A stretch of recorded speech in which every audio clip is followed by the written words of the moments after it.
धनु राशि तथा धनु लग्न राशिहरूको लागि यो कहीँ जाने हुँदै यात्राहरू तय गर्दै हुनुहुन्छ भने यात्राहरू क्यान्सल गर्दा हुन्छ यो बेलामा। सन्तानको लागि यो योग पनि भन्छ। सन्तान पर्सेप्सन अथवा चाहिँ कन्सिभ गर्न चाहनेहरूले चाहिँ यो बेला समय पनि परेको छ। धनु राशि तथा धनु लग्न राशि हुनेहरूको लागि पिताजीको स्वास्थ्यको लागि चाहिँ खतरा छ। उहाँहरूको हार्ट एट्याकका कुराहरू भए अथवा चाहिँ यो म्याक्सिमम समयमा चाहिँ यो चोटपटक दुर्घटनाका कुराहरू रहे। तपाईँलाई पनि कुनै पनि लामो दूरीको यात्राहरू गर्दै हुनुहुन्छ भने कम्तीमा सावधान रहनु पर्यो। 28-29 जुलाईसम्म यो समय त्यति राम्रो छैन पढाइको लागि।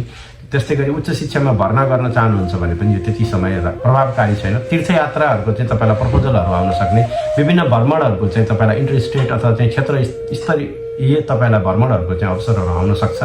मङ्गल त्यहाँ गए सँगसँगै, किनभने धेरै लामो समयसम्म मङ्गल निच भइरहनु भएकोले तपाईँलाई निकै डाउन फिलिङ भइरहेको थियो भने अब चाहिँ तपाईँ ऊर्जावान महसुस गर्नुहुन्छ, प्रतिष्ठावान महसुस गर्नुहुन्छ।